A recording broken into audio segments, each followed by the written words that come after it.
She played in 3 World Cup matches as a member of the 1991 USA Women's World Cup Championship team. Now MARYANNE Sorensen and the 91 Women's Eagles will be inducted as members of the United States Rugby Hall of Fame class of 2017 at the upcoming Hall of Fame induction dinner. Learn more about her rugby career and experiences. MARYANNE Sorensen: I started playing rugby in 1975 at the College of William and Mary, and I was hooked from the very first practice. How lucky I was that we had 3 very dedicated men that started the team and coached us: Jack Russell, Jim Booker and Bill Sharp. After graduating from college, Elle moved to Philadelphia for medical school and began playing with the Philadelphia Women's Rugby Football Club in 1978. I played with Philly regularly until 2000, when work commitments became overwhelming and I was unable to make practices or games. I did have a period from 1984 spring to 1986 fall season when I played with the Bethlehem Molly Maguires. I have had a wonderful time with my club. I have had a lifetime of great memories and feel fortunate that I was able to have such wonderful experiences. Later I was able to coach the Philly women for several fun seasons.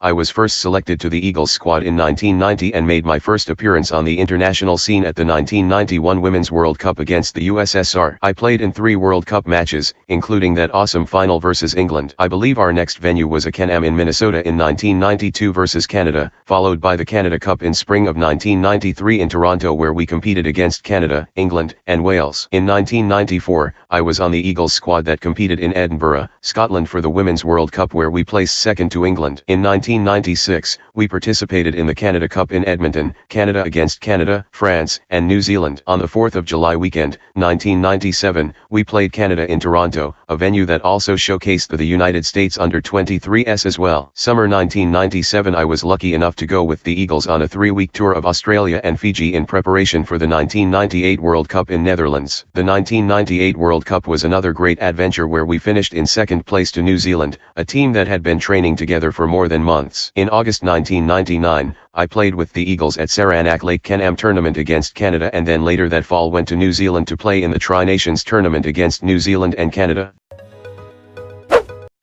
Playing in 3 World Cups was an incredible experience. It is still, to this day, hard to find words adequate to describe the emotions that I feel when I reflect on those tournaments. I feel privileged to have represented my country in those events, and I can still remember the way my heart started to pound and how proud I felt to be standing on the field with my teammates when the Star-Spangled Banner played. I felt such a sense of unity and solidarity each time we took the field. It was awesome. It would be hard to pick out just one favorite rugby memory. I must have a million. Of course, winning the 1991 World Cup in Cardiff, Wales, at Cardiff Arms Park, and hearing so much support from the stands, including the Welsh. Every World Cup experience is dear to my heart. I also cannot forget the great times I had with my club side at tournaments and away games, the camaraderie forged at the yearly ITT events, so many fiercely contested matches. And I would also have to mention traveling to Ireland and playing scrum half for a university team in a tournament in Cork, and getting married in East Coast Bays, New Zealand, after playing tight head prop in a men's match. And to top it off, I am so deeply honored and amazed that there is a yearly award given to the top collegiate women's rugby player that is named after me. I am still reeling from that.